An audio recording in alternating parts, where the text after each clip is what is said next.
de ciencia, tecnología e innovación usualmente no las hace directamente una entidad pública, usualmente salen de universidades, organizaciones sin ánimos de lucro, centros de investigación. Una de las propuestas que estamos trabajando en el acto legislativo, que actualmente cursa su último debate en el Congreso, falta solamente el debate en plenaria del Senado, es habilitar para que distintas entidades públicas puedan ejecutar directamente los recursos. ¿Qué estamos pensando? Universidades, centros de investigación, organizaciones sin ánimos de lucro, que tienen la experticia para hacer precisamente la ejecución de proyectos de ciencia, tecnología e innovación. Creemos que es un problema fundamental desde el punto de vista de la concepción de lo que es la ejecución de ese fondo particular, y eso podría jalonar rápidamente la ejecución. Son proyectos que por su naturaleza son proyectos de difícil ejecución, son proyectos con retornos de mediano y largo plazo, no es una vía, no es una carretera, y eso requiere, por supuesto, que nosotros como gobierno podamos trabajar de manera mancomunada con los organismos que realmente saben de los temas de ciencia, tecnología e innovación. Vamos a pasar a un bloque de preguntas de subsidios. Mario Chávez, editor de finanzas, tiene la siguiente pregunta. Director, precisamente sobre los subsidios es otro de los temas de los que ustedes han venido hablando. Yo quisiera preguntarle cuánto gasta actualmente el Estado en subsidios, cuáles son los principales problemas que ustedes encuentran con los subsidios y cómo se podría reformar todo este sistema para hacerlos más eficientes. Muy bien, esto es parte de una agenda importante que hemos venido desarrollando desde el DNP, que tiene que ver con cómo mejorar la productividad y la competitividad del país. El tema de subsidios visto desde el punto de productividad del sector público, cómo nosotros como gobierno hacemos las cosas mejor. En ese componente fundamental hace parte el tema de subsidios. Hicimos un barrido, un estudio de más de un año acerca de cómo es el gasto en subsidios del país. No es fácil identificarlo. El presupuesto general de la nación se divide en dos componentes grandes: gastos de funcionamiento, gastos de inversión.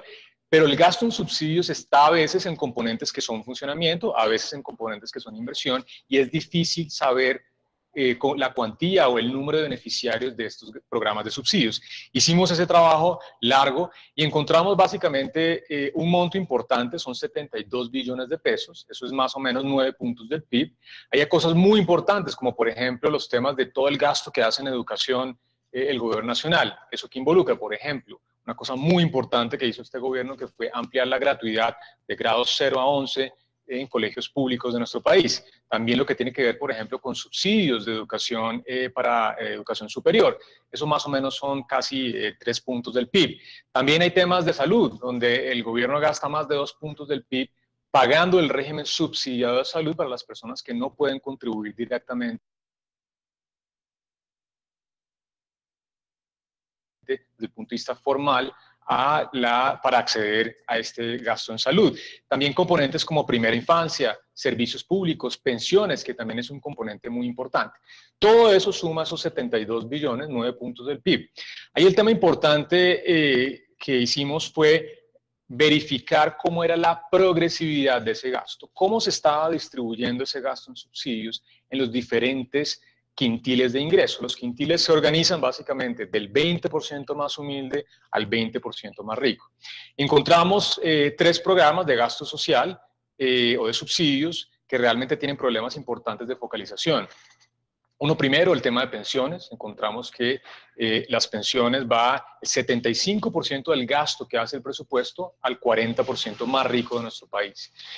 También temas como servicios públicos, en donde más del 30% del gasto del subsidio que hace el presupuesto general de la nación en servicios públicos domiciliarios va al 40% más rico. Y también temas como, por ejemplo, vivienda, en donde alrededor del 25-30% también va al 40% más rico. Esto no por una decisión, digamos, no deseada, sino por una decisión de política pública, en donde el gobierno en los últimos años ha venido incentivando la economía a través de subsidios de tasas de interés de vivienda media y media alta. Sin embargo, lo que vemos en general es que el 20% de los subsidios está yendo a cada 20% de los ingresos de nuestro país. Es decir, no hay un criterio de focalización, de progresividad. En este sentido, hemos planteado una reforma muy importante, un debate grande para el país, que ya tuvo su primera aprobación en la Comisión Tercera del Senado en el mes de junio de este año, que tiene 3 pilares fundamentales. Uno primero, garantizar la calidad en la creación de un subsidio, que involucra tener un criterio de focalización, cuál es el costo-eficiencia de ese subsidio, garantizar tiempos o condiciones materiales de graduación de las personas de los subsidios, eso creo que es importante, y eso hace parte de todo lo que debería ser la calidad con la que se crea un subsidio. Un segundo componente es el tema de información, poderle decir al país de manera transparente cuánto se gasta el gobierno nacional en subsidios. Incluso pensamos en incluir un capítulo en el marco fiscal de mediano plazo que hable de cuál es ese gasto en subsidios, cuáles son los grandes programas, cuál es la visión de mediano plazo sobre ese gasto, tener claro cuáles son los beneficios de las familias y los hogares, quiénes están beneficiando de estos subsidios. Y finalmente un tercer pilar en donde garanticemos que al menos una vez cada 4 años se hace un seguimiento y una evaluación de estos programas para garantizar que esos subsidios son pertinentes y están generando el impacto que realmente necesitamos. Subdirector, yo tengo dos contrapreguntas. La primera, director, sí. ¿Cómo está el gasto de Colombia en materia de subsidios comparado con sus pares de la región? Usted habla de 9 puntos del PIB. ¿Cuánto gastan Perú, Chile y México, por hablar de la Alianza del Pacífico? No tenemos gastos todavía comparativos a nivel de la región. Lo que sí le puedo decir es que el gasto en general del gobierno nacional, que es de alrededor de 16 puntos del PIB, incluyendo intereses, no es desmedido frente a otros países de la región. Nosotros estamos o en la media o por debajo de la media. Hay países con un gasto más alto en general. Subsidios, desafortunadamente, no es un tema muy transparente, no solamente en Colombia, sino a nivel mundial. Y creemos que por eso este es un proyecto de ley revolucionario que podría dar unos lineamientos, no solamente en Colombia, sino a nivel incluso regional, para ordenar lo que es un componente fundamental del gasto público y social, que es el gasto en subsidios. Y la otra pregunta que tengo es, usted menciona este proyecto de ley que ya pasó su primer debate en Comisión Tercera. ¿Este proyecto de ley se mete con pensiones o solo es con sistemas de información de subsidios hacia adelante? Bueno, recordemos que el primer pilar es cómo se crean los subsidios. Es simplemente garantizar que hay un procedimiento de calidad con criterios de focalización, con criterios de costo-eficiencia y, por supuesto, garantizar la eficacia de ese tipo de programas. Lo que genera, por supuesto, también es una revisión a largo plazo, que nos damos 8 años para revisar todos y cada uno de los gastos importantes que hacen subsidios, no solamente sociales, sino también productivos el país. En ese sentido, por supuesto, pensiones hace parte importante, pero no lo toca directamente, es simplemente un marco general a través del cual se deben crear los subsidios que, por supuesto, se deben hacer a través de la ley. En ese sentido, por supuesto, el tema de pensiones es importante porque, como lo mencioné, es un tema absolutamente regresivo, con una muy baja cobertura, pero eso hace parte también de la estrategia que ya mencionó el presidente Juan Manuel Santos hace unas semanas en Asobancaria, diciendo que pues, se va a lanzar una comisión que con base en los estudios que nosotros hicimos y los que ha hecho el gobierno, se puedan generar unas recomendaciones para reformas a futuro de nuestro sistema pensional. La siguiente pregunta la tiene María Alejandra Solano, ella es la editora de Especiales. Una de las estrategias que ustedes tienen es verificar los listados del Sisbén. ¿Cómo han avanzado en esto? Muy bien, esa hace parte del segundo componente de lo que yo llamo productividad del sector público, cómo mejoramos nosotros las cosas, cómo mejoramos la eficiencia del gasto público y la calidad de ese gasto. El Sisbén en septiembre del 2015 encontramos más de 650.000 personas con inconsistencias. Son básicamente 3 categorías grandes. Una primera de fallecidos, más de 400.000 personas que aparecían en el Sisbén, pero que por supuesto pues no deberían estar en la medida en que la registraduría nos verifica que ya habían fallecido. Un segundo componente de personas que hicimos un cruce con la información de la UGPP, la Unidad de Gestión de Pagos para Fiscales del Ministerio de Hacienda, donde encontramos casi 80.000 personas de altos ingresos, quiere decir personas que ganan más de 3,8 millones de pesos mensuales, pero que aparecían con puntajes bajos en el Sisbén. Otra categoría importante son cambios injustificados, especialmente de vivienda, personas que decían que estaban en una vivienda y de repente pasan a vivir en un cuarto, y eso es una medida de hacinamiento que inmediatamente les baja el puntaje del Sisbén, o temas de personas que se les desaparecía su educación, que decían que eran universitarios o bachilleres y de repente en la siguiente encuesta decían que ya no habían completado sus estudios. Todo eso, por supuesto, era mentirle al sistema para garantizar que esos puntajes del Sisbén iban a ser más bajos. En esta estrategia hemos sido, creo que, bastante eficientes. De esos 650.000, hemos podido depurar casi 400.000 casos con el corte abril de este año. La gran mayoría han sido fallecidos, más de 300.000 personas que hemos depurado esta base. Todavía nos falta por depurar más de 70.000 personas de altos ingresos que en buena parte estamos sujetos a la voluntad de las entidades territoriales. Antes de febrero de este año, el DNP no tenía ninguna facultad para retirar a las personas de la base del CISBEN. Recordemos que la base del CISBEN es una base que se recolecta a nivel de los territorios, es una obligación de las entidades territoriales y ellos son quienes incorporan a las personas en la base y quienes lo sacan.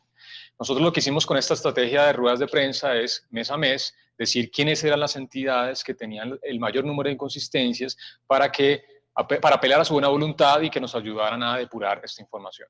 Sin embargo, una cosa importante es que en febrero de este año, el presidente de la República firmó un decreto que nos faculta a nosotros como Planeación Nacional para, en un caso particular, que es el caso de los fallecidos, poder depurar nosotros de manera centralizada la base del CISBEN.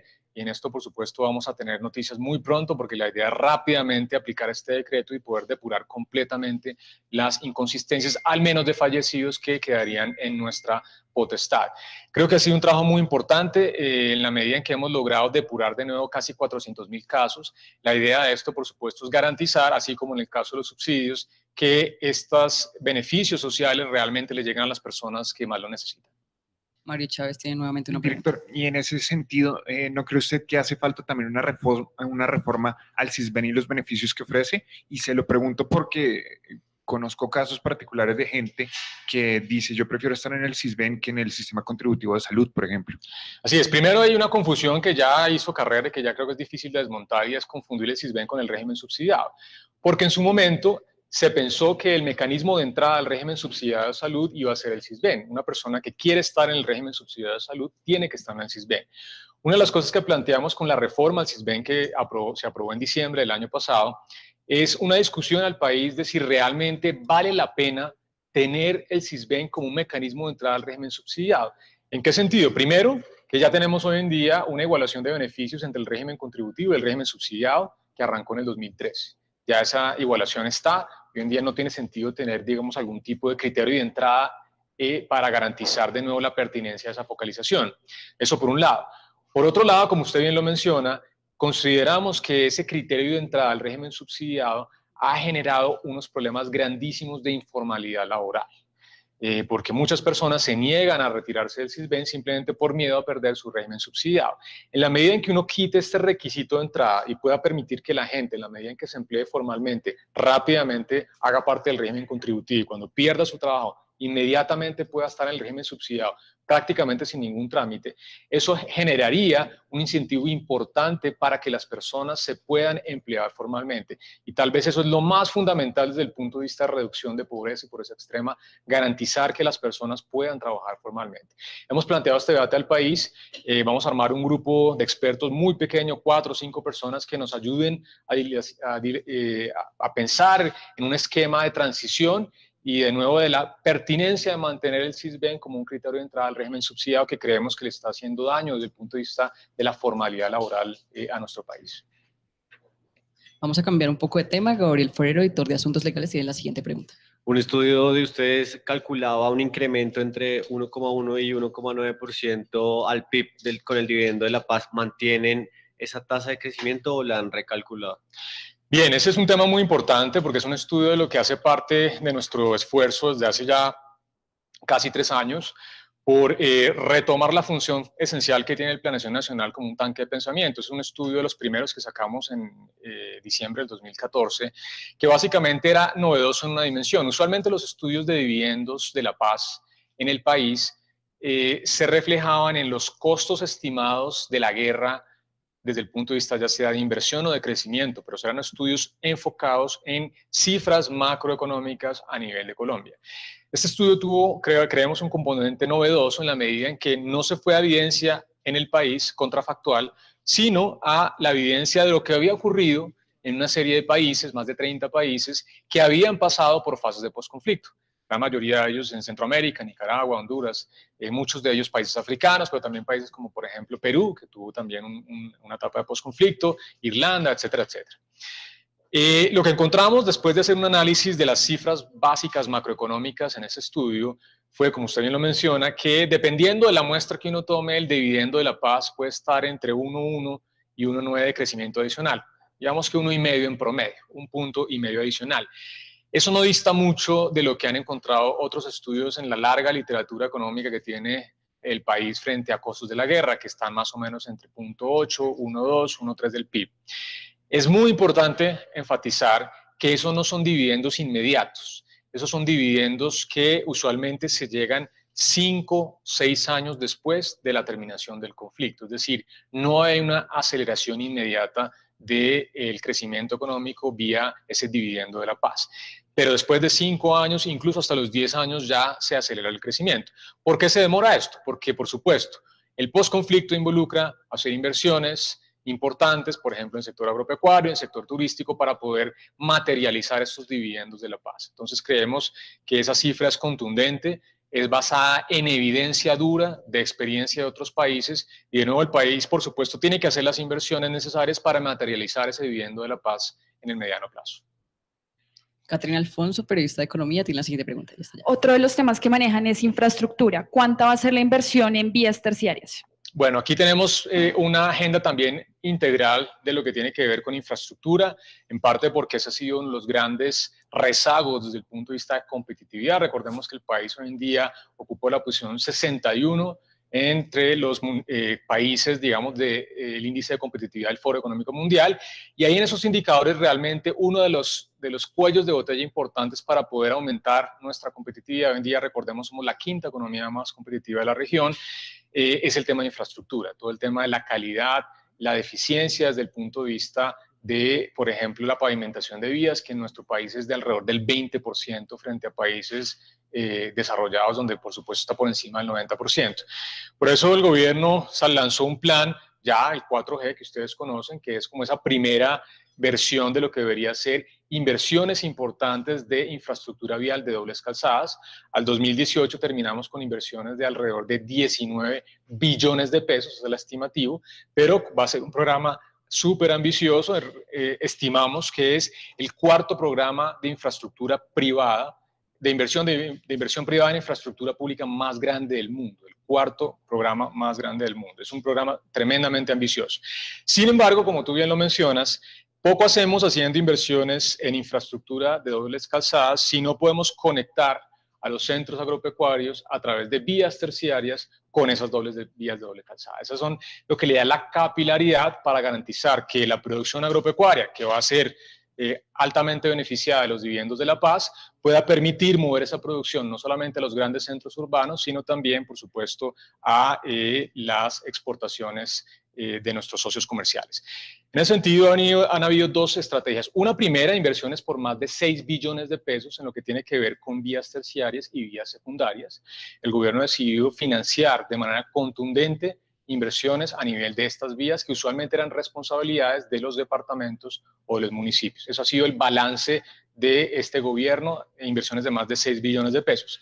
Adicionalmente, el Ministerio de Transporte ha venido trabajando ya en el plan 50-51, son 50 kilómetros para 51 municipios. Es un plan focalizado especialmente en el posconflicto, en donde vamos a llegar con vías terciarias, de nuevo son 50 kilómetros para 51 municipios, que rápidamente permitan llegar con inversión absolutamente necesaria para mejorar la competitividad de estos municipios del posconflicto. Esa sería la primera fase.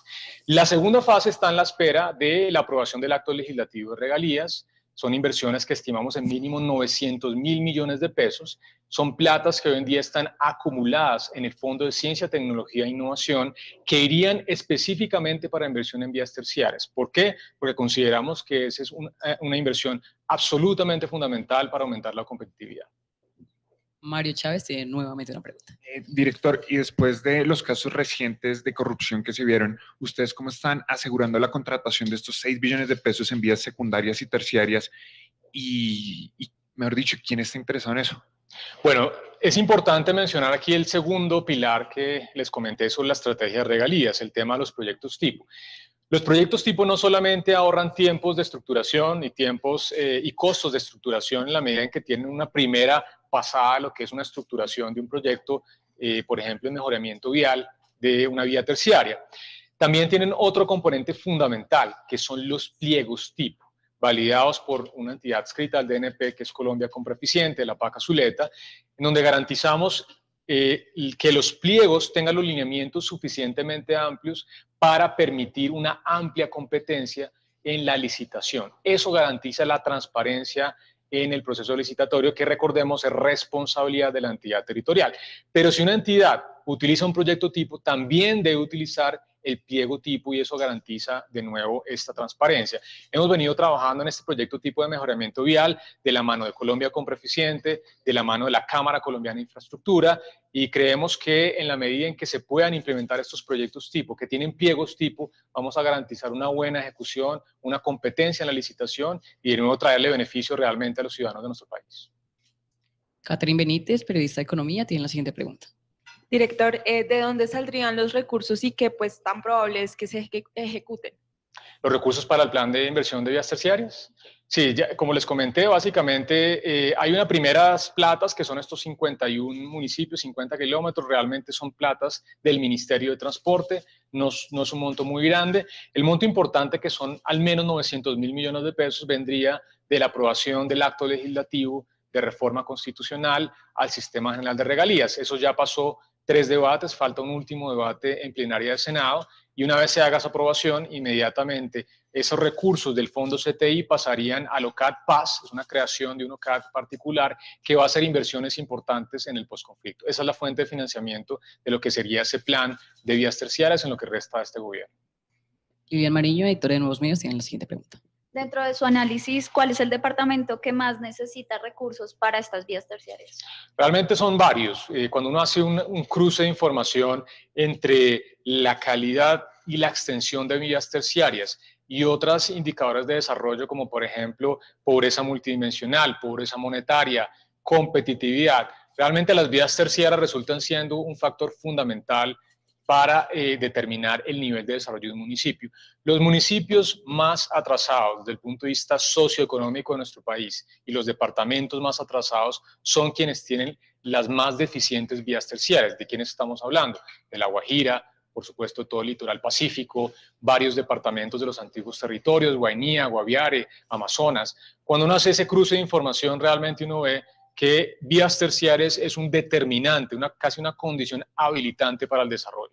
Entonces no son municipios, son cientos de municipios, son varios departamentos de nuestro país en donde vamos a tener que llegar con esa inversión importante de vías terciarias para aumentar el crecimiento y la competitividad.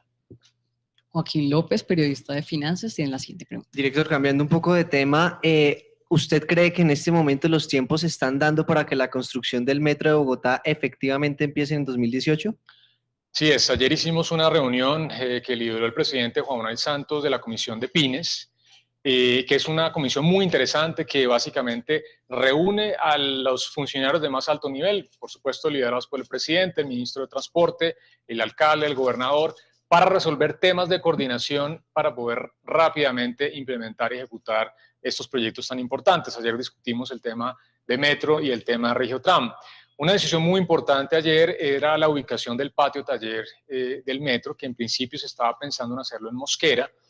Sin embargo, se hizo un análisis de los tiempos y para garantizar la apertura de la licitación de ese proyecto este año, lo que se decidió fue hacer el patio taller en Bosa, en territorio de Bogotá, que facilita el trámite administrativo, todo lo que tiene que ver con remoción de escombros, digamos, todo el alistamiento para poder iniciar la construcción de este patio taller e incluirlo en el diseño que tiene que entregar la FDN el 15 de agosto. Muy importante entender que antes de que el gobierno vaya al COMPES de declaración de importancia estratégica, por supuesto, debemos contar con los diseños y la estructuración técnica, legal y financiera que el distrito se ha comprometido a entregar el 15 de agosto.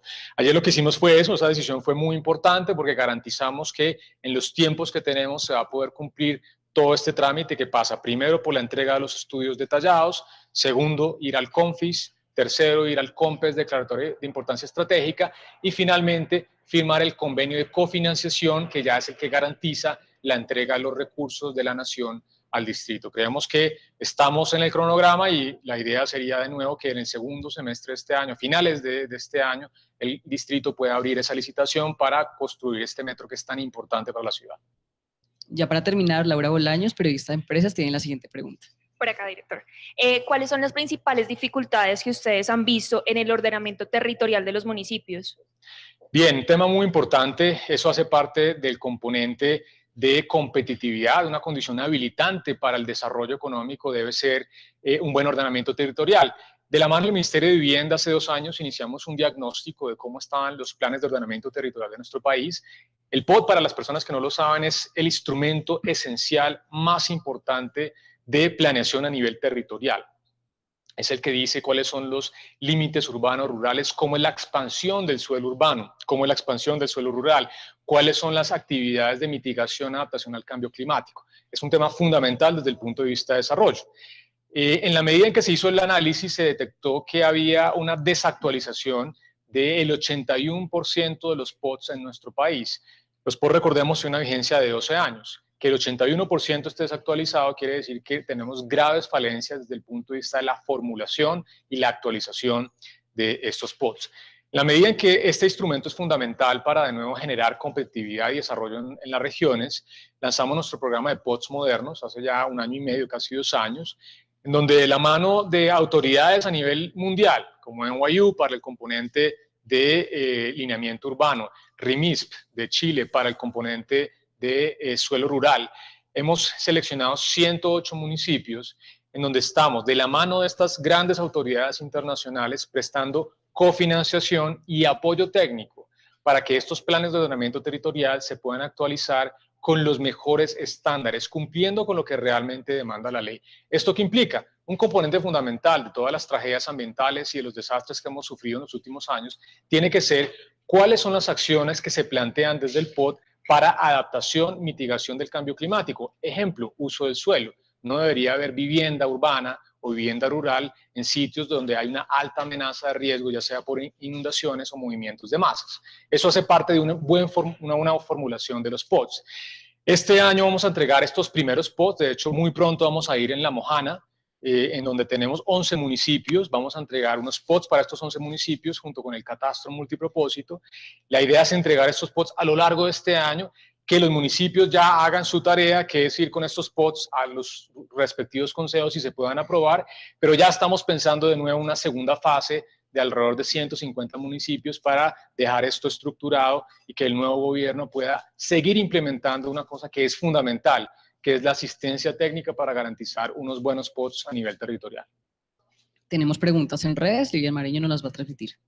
Bueno, Andrés Felipe Páez nos pregunta si hay algunos estímulos para las MIPYMES en el postconflicto, y Ricardo Gabriel Gómez pregunta cómo avanza el tema bicentenario de planeación en recursos, obras y qué otras inversiones hay en Boyacá. Bien, MIPYMES. MIPYMES es un tema importante porque buena parte de lo que tiene que ver con las innovaciones, el crecimiento, la productividad, usualmente vienen empresas pequeñas que traen ideas innovadoras al mercado y que en la medida en que se pueden establecer con un producto interesante, empiezan a crecer y a volverse empresas medianas y grandes. En ese sentido es importante garantizar, por ejemplo, el financiamiento de las MIPYMES, porque usualmente los instrumentos de financiación a nivel de las empresas están dados para empresas establecidas, medianas y grandes, que ya no tienen barreras de acceso al sector financiero. Cuando uno mira los instrumentos de las MIPYMES, los instrumentos de financiamiento, es muy difícil que una empresa MIPYME nueva, innovadora, acceda al sector financiero. Hay otra serie de instrumentos, por ejemplo el crowdfunding, que son instrumentos en donde la gente reúne recursos para poder financiar ideas innovadoras. Este tipo de instrumentos en Colombia no están muy bien desarrollados y hemos venido trabajando desde el 2014 en la política de desarrollo productivo para mirar cuáles son las barreras regulatorias que no están impidiendo que instrumentos innovadores de financiamiento puedan ser utilizados por estas MIPYMES. Pero hay un componente también muy importante que lo hace Impulsa. Impulsa es una entidad adscrita al Ministerio de Comercio, Industria y Turismo que financia a pérdida, digamos a capital perdido, ideas innovadoras de empresas pequeñas y medianas, no solamente a nivel urbano, sino a nivel rural. Ellos han hecho una serie de convocatorias importantes. La idea, por supuesto, es que las personas que nos están viendo, nos están escuchando, puedan entrar a la página de Impulsa, mirar las convocatorias y poder lograr financiamiento para ideas innovadoras que puedan tener. Ese es un componente importante del desarrollo. Frente al tema del Bicentenario, coincidencialmente la semana pasada tuve una reunión con el gobernador de Boyacá, en donde acordamos trabajar en unas líneas programáticas para inversiones. No pueden ser muy grandes porque, por supuesto, la realidad fiscal no nos deja generar un espacio muy importante, pero sí para tener un paquete importante de inversiones que ya venimos haciendo y otras cosas que se pueden hacer a través de regalías para que, por supuesto, Boyacá pueda, digamos, celebrar, conmemorar estos 200 años de la independencia que van a ser muy importantes. Y hemos venido trabajando de nuevo con el gobernador. Creo que van a haber pronto muy buenas noticias para el departamento y para todos los colombianos en este sentido. Bueno, eso fue todo en este Insight. Muchas gracias a Luis Fernando Mejía por haber venido a él. Muchas gracias a la sala de redacción y a quienes nos siguieron por la página. Muchas gracias por la invitación.